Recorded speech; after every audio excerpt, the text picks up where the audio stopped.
Good morning everyone. तो चलो आगे आज नया टॉपिक डिस्कस करते हैं, that is called as relative velocity. अब ये रिलेटिव वेलोसिटी आपने सुना है, रिलेटिव वेलोसिटी का क्या मतलब होगा देखते हैं। चलो देखते हैं हम लोग क्या करेंगे। We will discuss relative velocity in a plane, in a line और in a plane both together. हम दोनों साथ में कवर अप कर लेंगे। तो हम लोगों ने जो लास्ट लेक्चर में डिफाइन किया, वो हम लोगों ने क्या डिफाइन किया था? In the last lecture we have defined about the motion of a plane on an inclined, right, motion of a projectile on an inclined plane. So when we talk about motion of a projectile on an inclined plane, हमको ये simple समझ में आता है कि ये horizontal projectile motion, oblique projectile motion और inclined projectile motion, these are one and the same thing, जो हमको हेल्प करते हैं अंडरस्टैंड करने के लिए कि how the motion can take place and how the motion can be govern, है ना, जो हमको समझाते हैं कि एग्जैक्टली मोशन कैसे होगा और एग्जैक्टली हम लोग मोशन को कैसे सिंप्लीफाई करके लिख सकते हैं, कैसे हम लोग मोशन को सिंप्लीफाई करके बना सकते हैं। तो हम लोगों ने मोशन ऑफ इंक्लाइंड प्लेन की बात की थी, हमने वो एग्जांपल भी देखे, आइदर बॉल को आप नीचे से ऊपर थ्रो करो या ऊपर से नीचे थ्रो करो, तो ये सेम ही चीज़ थी। अब रिलेटिव वेलोसिटी का सिंपल मतलब ये है कि किसी की कंपैरिजन में, मान लो कि आप और आपके दोस्त जो हैं they are travelling on the two different bikes, ऐसे दोनों पैरेलली ट्रैवल कर रहे हैं एंड दोनों का स्पीड सेम है। इफ दोनों का स्पीड जब सेम होगा तो आपको क्या दिखेगा कि आपको दिखेगा कि दोनों के दोनों रेस्ट पे हैं, बिकॉज एक दूसरे के रिस्पेक्ट में आप दोनों ट्रैवल कर रहे हो, क्या हाँ कर रहे हो, बट वेलोसिटी क्या है, कांस्टेंट है। वही एक फ्रेंड की वेलोसिटी बढ़ा दो, एक फ्रेंड की वेलोसिटी कम कर दो, सो दोनों में डिस्टेंस आना शुरू हो जाएगा। जैसे कि मैं सिंपल एग्जांपल आपको लेके समझाऊं कि रिलेटिव वेलोसिटी क्या होती है, बट सबसे पहले वेक्टर्स लिखने का तरीका हमको आना चाहिए। वेक्टर्स इसमें बहुत इंपॉर्टेंट रोल प्ले करता है। रिलेटिव वेलोसिटी के 4 सेगमेंट्स हैं। पहला सेगमेंट में बताऊं आपको तो वो आएगा आपके लिए रिवर बोट प्रॉब्लम। कोई बहुत डिफिकल्ट सेगमेंट्स नहीं है, that is simple. Second will have is wind plane problem. The third segment that we're going to have is river boat problem, wind plane problem. The third segment will be simply that will be defined as rain umbrella problem. चौथा होगा distance approach problem.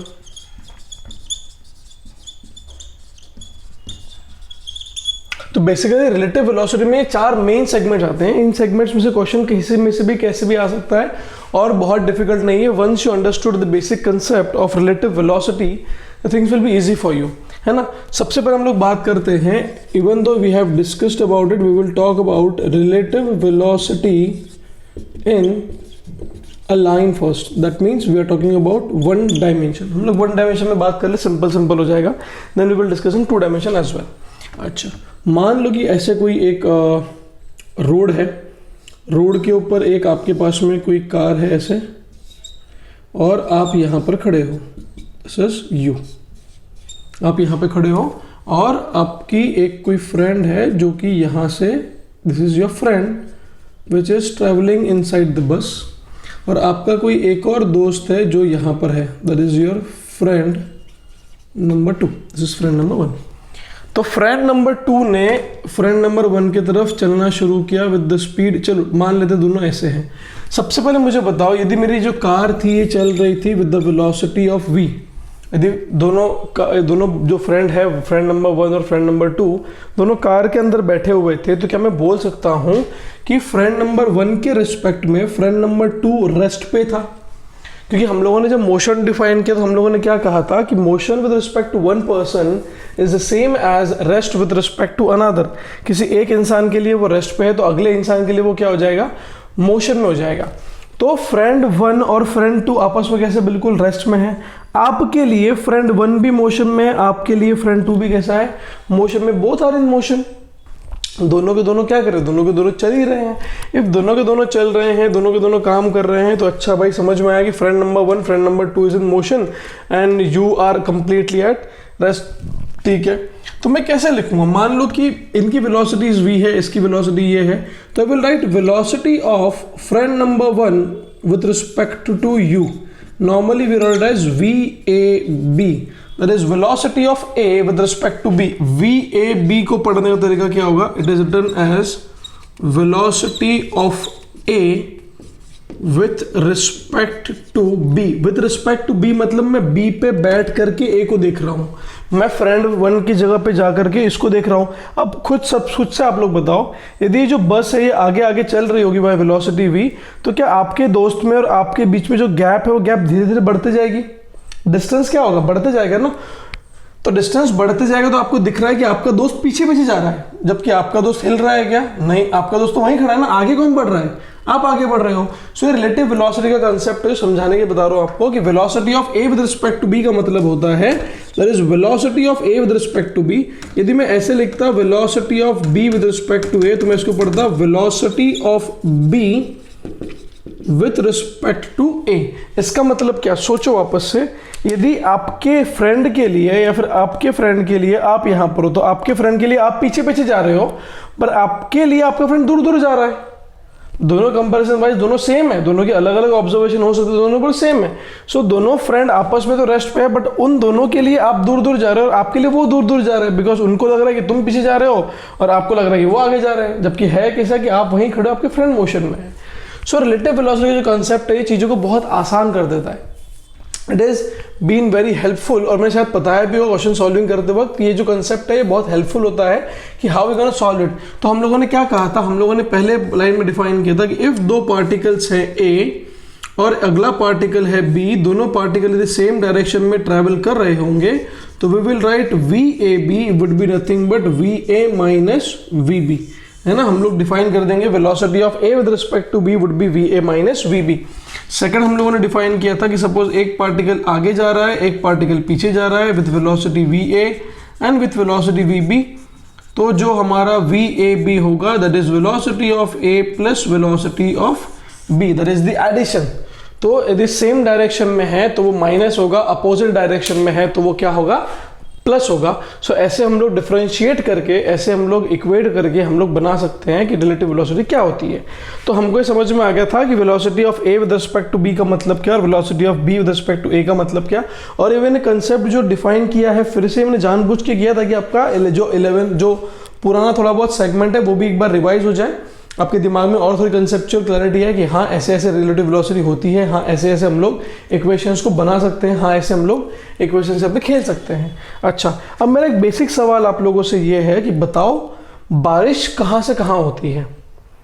बारिश कहाँ से कहाँ होती है का मतलब वो कौन से डायरेक्शन से होती है? नॉर्थ से साउथ होती है, साउथ से नॉर्थ होगी, ईस्ट से वेस्ट होगी, वेस्ट से ईस्ट होगी।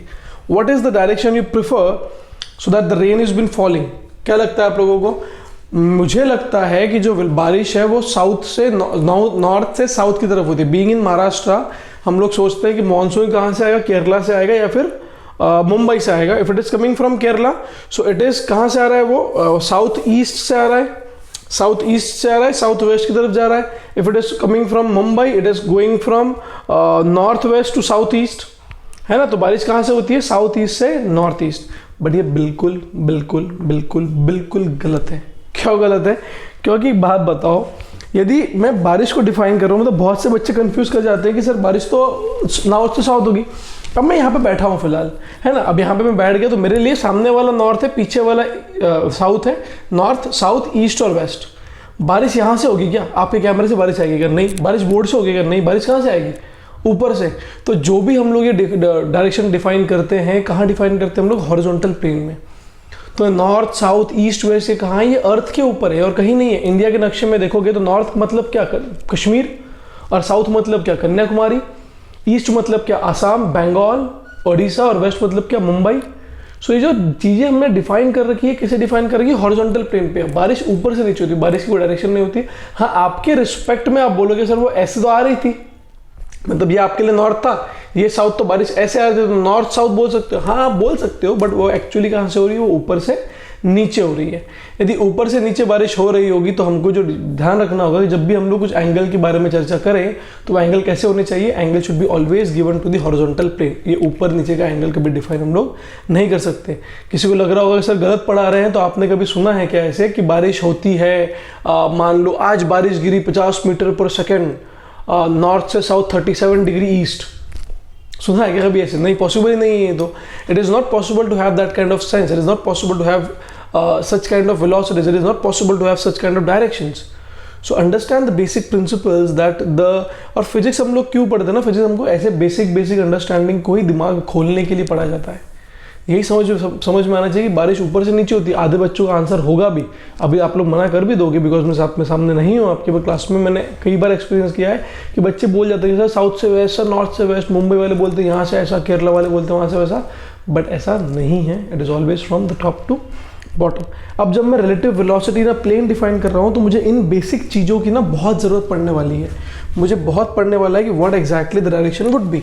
तो हमारे पास में रिलेटिव वेलोसिटी में 4 कंसेप्ट्स हैं, ये चारों कंसेप्ट को कवर करना है, बट हम लोग पहले एक जनरलाइज तरीका पढ़ लेंगे, अब में चारों कंसेप्ट खेलते जाएंगे हम लोग। एक जनरलाइज तरीका हम लोग को समझ में आ जाएगा कि ये जनरलाइज तरीका हमारे पास में है, then we will play with it, we will just go along with the flow of the things, it doesn't matter. Relative velocity एक डायरेक्शन में पढ़ लिया हम लोगों ने, velocity of A with respect to B पढ़ लिया, velocity of B with respect to A पढ़ लिया। सेम डायरेक्शन में जाओगे तो माइनस करना होगा, एंड अपोजिट में जाओगे तो आपको उसको प्लस करना होगा। So this is how we did define the relative velocity concept. और हमने इसलिए रिवाइज करवाया है ताकि आपको यदि नहीं भी एक बार आप भूल चुके हो तो आपको एक बार क्लिक होकर रिविजन हो जाएगी। और अभी हम लोग जो स्टार्ट करेंगे that will be relative velocity in a plane. हमारा relative velocity in a line के जो कॉन्सेप्ट्स थे, जो क्वेश्चंस थे, हमने वो कवर कर लिए थे। Now we will define that relative velocity in 2D। हम लोग रिलेटिव वेलोसिटी को 2 डायमेंशन में डिफाइन कर रहे हैं। How exactly the 2 dimension would work. सबसे पहले बात करते हैं कुछ बेसिक अंडरस्टैंडिंग की। ये नॉर्थ, ये साउथ, ये ईस्ट और ये वेस्ट। आपको मैं एंगल लिखना सिखा रहा हूँ कि एंगल हम लोग कैसे लिखेंगे।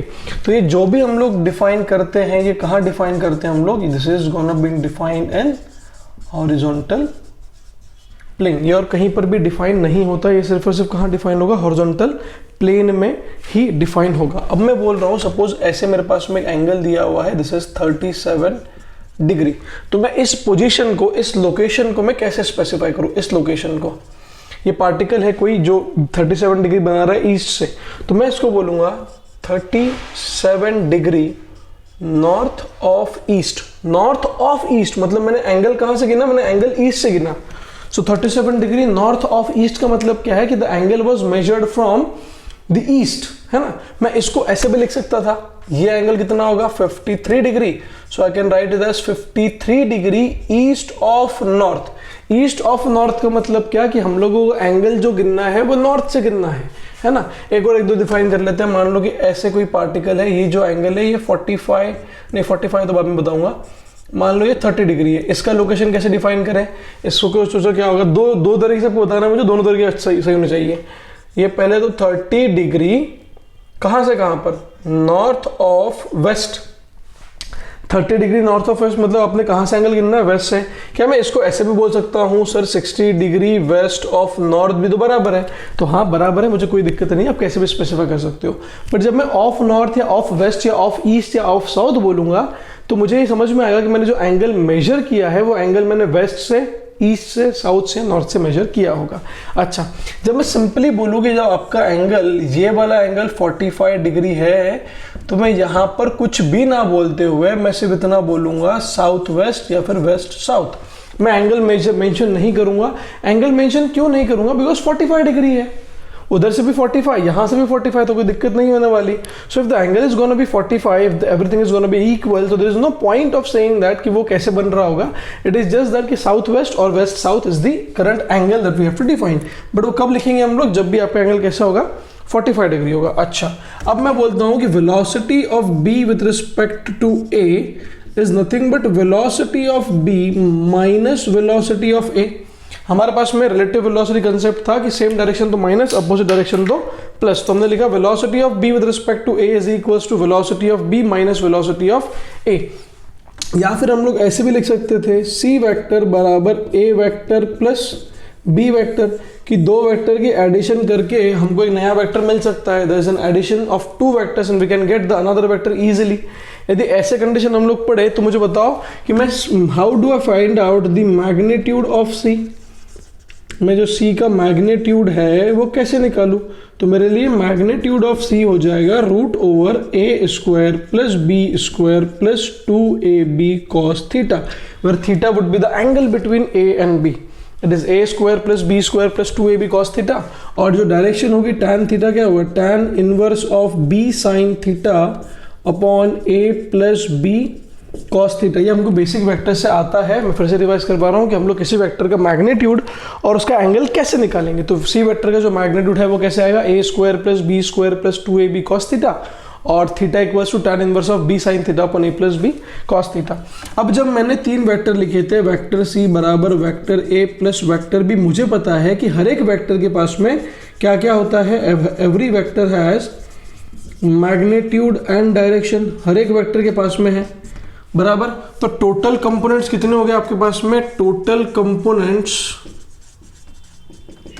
आर 6, आपके पास 6 कंपोनेंट हो गए, out of which 4 components will be given to you in a question. आपको 6 कंपोनेंट में से 4 कंपोनेंट दिए होंगे and you have to find out 2 component you have to find. 6 component total आपके पास में है, 6 कंपोनेंट में से आपको 4 कंपोनेंट दिए होंगे, 2 कंपोनेंट निकालने होंगे। जब मैं लिखता हूं ऐसे, जब मैं टेबल बनाता हूं ए बी और सी का, तो ये इसका मैग्नीट्यूड, ये इसका डायरेक्शन, ये इनका मैग्नीट्यूड, ये इनका डायरेक्शन। तो टोटल अननोन वेरिएबल्स कितने हैं, 6 अननोन वेरिएबल्स है। यदि 6 अननोन वेरिएबल्स है तो मैं कैसे आपको पैरामीटर्स दे सकता हूँ, कैसे हम लोग क्वेश्चन को खेल सकते हैं। सबसे पहले बार मैं आपको क्या दे दूंगा, मैं बोलूंगा कि आपको 2 वेक्टर का मैग्नीट्यूड, 2 वेक्टर की डायरेक्शन दी हुई है। यदि मैंने 2 वेक्टर का मैग्नीट्यूड और 2 वेक्टर की डायरेक्शन दी, मतलब मैंने वेक्टर ए और वेक्टर बी पूरा स्पेसिफाई कर दिया ना। वेक्टर ए के पास में क्या होगा, मैग्नीट्यूड डायरेक्शन, वेक्टर बी के पास में क्या होगा, मैग्नीट्यूड डायरेक्शन। तो मैंने आपको जब 2 वेक्टर का मैग्नीट्यूड और 2 की डायरेक्शन दे दी तो कितने पैरामीटर हुए, 4 पैरामीटर हुए, 4 पैरामीटर हुए। और सी मैंने निकालने बोल दिया तो निकाल सकते हो आप लोग। जरूरी नहीं है मैं सी निकालने बोलूंगा, मैं बी निकालने बोलूंगा, ए निकालने बोलूंगा, कुछ भी बोल सकते हैं हम लोग। हम लोग तो जनरलाइज तरीका पढ़ रहे हैं जो हमको थ्रू आउट काम है चारों सेगमेंट्स के लिए। फिर मैं क्या बोलूंगा कि इसका मतलब क्या हुआ कि 2 वेक्टर का मैग्नीट्यूड, 2 की डायरेक्शन, मतलब मैंने आपको 2 पूरे कंप्लीट वेक्टर्स दे दिए, है ना। I have provided you the 2 complete vectors. If 2 complete vectors has been given, you can simply find out the equations, बराबर। सेकंड तरीका क्या होगा, what could be the second way to determine that, कि मैंने आपको एक वेक्टर जो था वो पूरा का पूरा कंप्लीट दे दिया, दूसरे वेक्टर का मैग्नीट्यूड दिया, तीसरे वेक्टर का डायरेक्शन दे दिया। ये भी 4 पैरामीटर्स हुए। मतलब मैंने बोलो कि ए वेक्टर मैंने कंप्लीट दे दिया आपको, ए वेक्टर कंप्लीट देने के बाद में मैंने बी वेक्टर का मैग्नीट्यूड दिया और सी वेक्टर का डायरेक्शन दे दिया। मुझे तो इतना पता है कि भैया 6 कंपोनेंट है, मुझे 6 में से 4 कंपोनेंट तुम दे दो, मैं 2 निकालने के लिए सक्षम हूँ, बिकॉज मुझे बेसिक वेक्टर्स भली भांति बराबर आता है। मैंने क्या कर दिया, थर्ड पैरामीटर में मैंने एक वेक्टर का मैग्नीट्यूड दिया, 3 का डायरेक्शन दे दिया आपको। यदि ऐसा होगा तो आप देखो कि पहले वेक्टर का मैग्नीट्यूड और उसका डायरेक्शन भी आ गया, मतलब एक वेक्टर जो था, एक वेक्टर आपको कंप्लीट दिया हुआ है और 2 की आपको डायरेक्शन दी हुई है, तो ये तो भी चलेगा। मुझे टोटल पैरामीटर कितने हुए, 4 पैरामीटर हुए। अच्छा, मैं ऐसे कर सकता हूं क्या कि मैंने बोला कि मैं 3 का मैग्नीट्यूड दूंगा, 1 का डायरेक्शन दूंगा, ये हो सकता है क्या? तो ये पॉसिबल नहीं है। This case is not been possible because vector का कंस्ट्रेंट क्या कहता है, the constraint of the vector is that कि मिनिमम 2 डायरेक्शन मुझे पता होनी चाहिए। That is the constraint of vector. So we can write over that कि constraint of vector is that minimum 2 direction should be given। दिख नहीं रहा होगा तो मैं पढ़ देता हूं आपके लिए वापस से कि constraint of the vector is that the minimum 2 direction should be given। if वो 2 डायरेक्शन आपको दी हुई होगी तो आप आसानी से कोई भी वेक्टर कैसे भी निकाल सकते हो, आपको किसी प्रकार की कोई दिक्कत आने वाली नहीं है। एक बार ध्यान से सुनना वापस से, हमने क्या स्टार्ट किया, we have started from the topic of the vectors. हम लोगों ने वेक्टर्स के टॉपिक से स्टार्ट किया। हम लोगों ने ये देखा कि how exactly the vectors would be useful, how exactly the relative velocity in 2 dimension would be useful। सबसे पहले हम लोगों ने ये देखा कि जो बारिश होती है, that बारिश is always from the vertical direction falling towards the horizontal direction, ऐसे गिरेगी।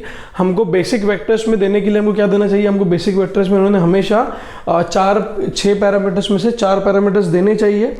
इफ 6 पैरामीटर्स में से 4 पैरामीटर्स दे देंगे तो हमारे लिए बहुत सिंपल हो जाएगा कि हम लोग कैसे इक्वेशंस को बना सकते हैं। और देने के 4 बेसिक तरीके मैंने आपको दिखा दिए, पर चौथा तरीका पॉसिबल नहीं था, जहां पर 3 वेक्टर का मैग्नीट्यूड है, 1 का डायरेक्शन हो। कि बेसिक कंस्ट्रेंट ऑफ वेक्टर क्या कहता है कि आपको 2 डायरेक्शन हमेशा पता होनी चाहिए। It is the constraint of the vector that you should always remember the two directions. आपको दो डायरेक्शन नहीं पता तो आप लोग सॉल्व नहीं कर सकते उसको। और किसी भी वेक्टर के पास में क्या हो सकता है, मैग्नीट्यूड और डायरेक्शन।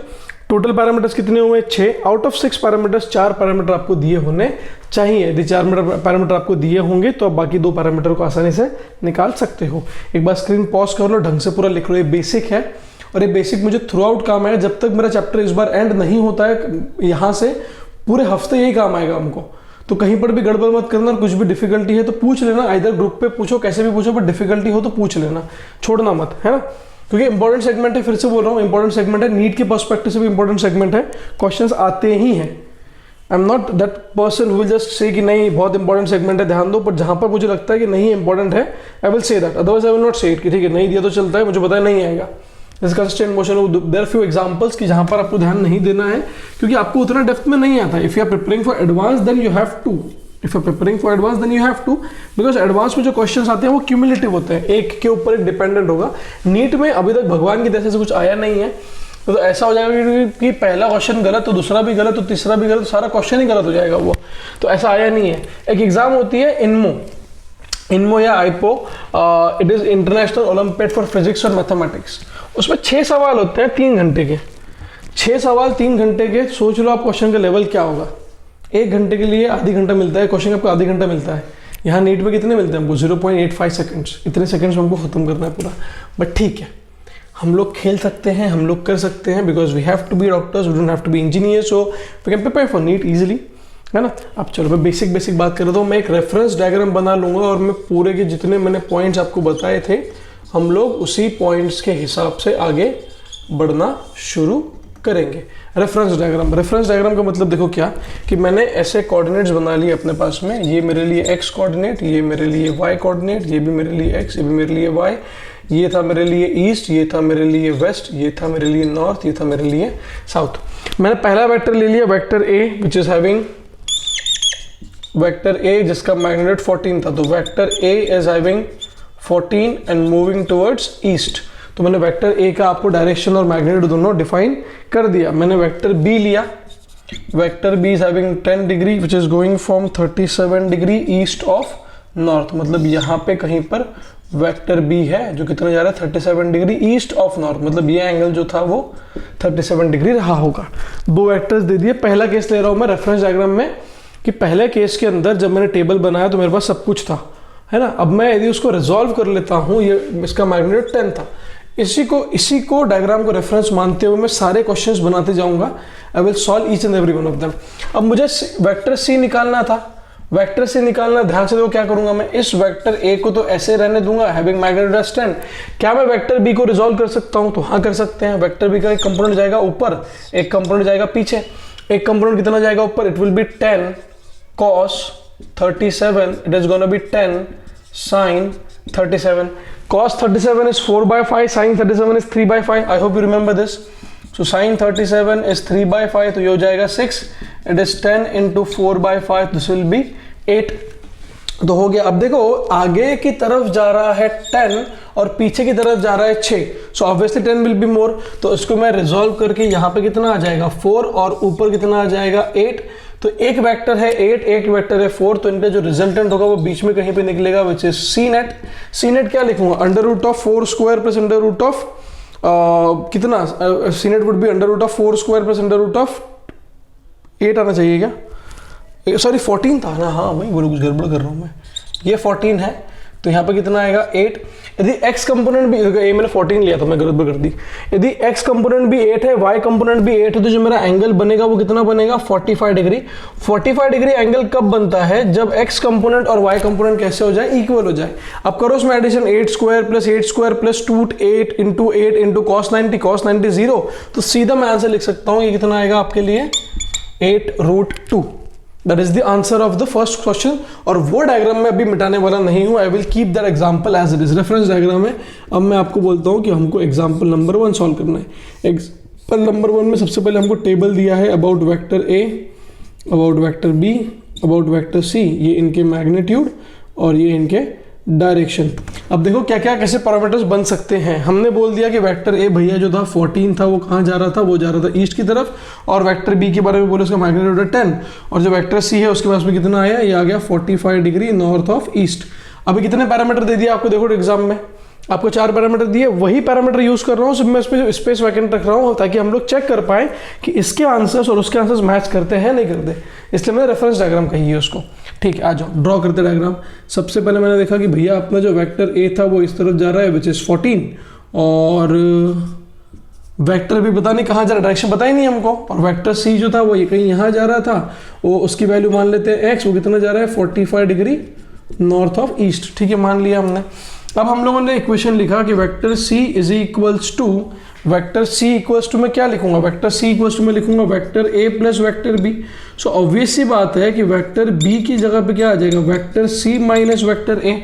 अच्छा, तो हमको वेक्टर ए से काम है कि हमको माइनस ऑफ वेक्टर ए से काम है? ध्यान से देखो, नेगेटिव ऑफ वेक्टर में इसको ऐसे लिख सकता हूँ ना, vector C plus minus of vector A. तो हमको काम किससे था, हमको काम है नेगेटिव ऑफ वेक्टर ए से। तो हम लोग क्या करेंगे, रेफरेंस डायग्राम में x तो वैसा का वैसा ही रहा at an angle of 45 degree. मेरा जो वेक्टर a था वो कहीं यहाँ पे चले गया ऐसे, हैविंग द मैग्नीट्यूड एज 14, क्योंकि नेगेटिव वेक्टर था।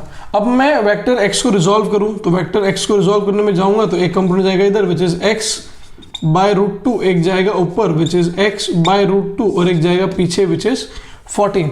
अब x बाय रूट 2 है तो उसको सिंप्लीफाई कर लो, तो इधर कितना आ जाएगा 14 माइनस एक्स बाय रूट 2, और ऊपर कितना आएगा x बाय रूट 2। अब इन दोनों का जो रिजल्टेंट है क्या, वही तो आपका वेक्टर b है। जो इन दोनों का रिजल्टेंट है वही क्या है, वही आपका वेक्टर b है। तो क्या लिखे उसको, 14 माइनस एक्स बाय रूट 2 का square plus x by root 2 का square equals 10 square, because magnitude of 10 was 10। Simplify करो इसको ओपन करके, तो कितना आएगा देखो, 14 minus x square 14 A minus B square, so A square minus 2ab minus 2 into x by root 2 into 14 plus x square by 2 plus x square by 2 equals 10 बराबर। अच्छा भाई बढ़िया भाई, वर्रे भाई मजा रे भाई। अब हाँ चलो आ जाओ, इक्वेशन सॉल्व करना पड़ेगा ना। तो एक्स स्क्वायर बाय टू कितना हो जाएगा, एक्स ये तो हो जाएगा 14 minus 28 by root 2 x plus x square minus 10 बराबर 0। सो 14 माइनस 10 इज 4, तो ये आ गया x square minus 28 by root 2 x plus 4 equals 0। तो यहां पर क्या बन गया, यहां पर हमारा वेक्टर बन गया एक। इसके इक्वेशन सॉल्व करने पड़ेंगे। इक्वेशन सॉल्व करोगे तो उसकी दो वैल्यू आएगी, एक वैल्यू आएगी 11.35 और एक वैल्यू आएगी 8.45, जिसमें से आपको समझ में आ चुका है कि x 8.45 है, मतलब 8 रूट 2। तो 8 रूट 2 तो ऑलरेडी c की वैल्यू थी, सो हमको x जो हमने लिया था x की वैल्यू क्या मिल गई, 8 रूट 2। यदि x की वैल्यू 8 रूट 2 मिल गई तो क्या हम लोग अब ये भी मिल गया, क्या हम लोग डायरेक्शन निकाल सकते हो। तो मुझे पता डायरेक्शन कहाँ पे आ रही है, यहाँ कहीं पे आ रही है। सो जो मेरा एंगल होगा वो कितना आएगा, tan inverse of y by x, मतलब x by root 2 divided by 14 minus x by root 2। जब मैं इसको सिंप्लीफाई कर लूंगा तो मुझे क्या मिल जाएगा, इसका डायरेक्शन भी मिल जाएगा। So this is how we gonna find out, this is how we gonna equate the basic equations. और हम लोग कल फिर से इसी में इक्वेशन देखेंगे कि कैसे बनता है। तो आगे हम लोगों ने क्या देखा कि हम लोग ये समझ में आया कि जब अपने पास में एक वेक्टर दिया हो, हमारे पास में एक रेफरेंस डायग्राम दी हो, मैं डायग्राम मिटाने वाला नहीं हूँ, I will continue with the same thing, I will continue with the same thing.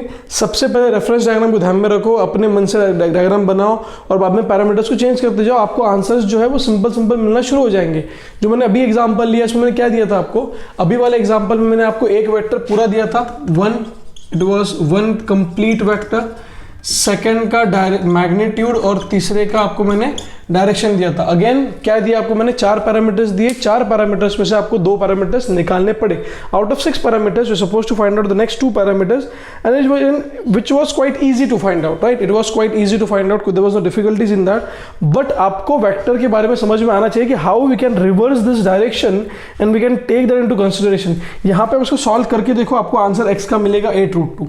कहीं दिक्कत नहीं आएगी। और रेफरेंस डायग्राम कल के लेक्चर के लिए भी रेफरेंस डायग्राम मिटाने वाला नहीं हूँ। I will just go with another example to make sure that you understand कि how we can do it. और यही मुझे सब कुछ चाहिए फटाफट रेन अम्ब्रेला प्रॉब्लम्स में, रिवर बोट प्रॉब्लम्स में। यही चीजें हैं, 6 चीजें हैं, 4 दी होगी, 2 निकालनी है। तो क्या हम लोग 2 निकाल सकते हैं? तो हाँ, हम लोग 2 इक्वेशंस आसानी से निकाल सकते हैं। तो आज हम लोगों ने देखा relative velocity in the line, again we have revised it. We define relative velocity in the plane. Relative velocity in the plane कैसे डिफाइन करते हैं हम लोग? जो पानी होता है, जो बारिश होती है, वो कहाँ से कहाँ होती है? वो होती है ऊपर से नीचे। It is never in the vertical plane, it is in the horizontal plane. And then हम लोगों ने जो एंगल लिखने का तरीका है 37 degree north of east, 45 degree south of east. और जब मैं नॉर्थ वेस्ट बोल दूँ तो मतलब एंगल 45 डिग्री होगा। और कैसे हम लोग 6 चीज़ों में से 4 दी हो तो 2 चीज़ें निकाल सकते हैं। हम लोग कल यहीं पे फिर से कंटिन्यू करेंगे ऑन द सेम टॉपिक। ठीक है, ओके देन, थैंक यू।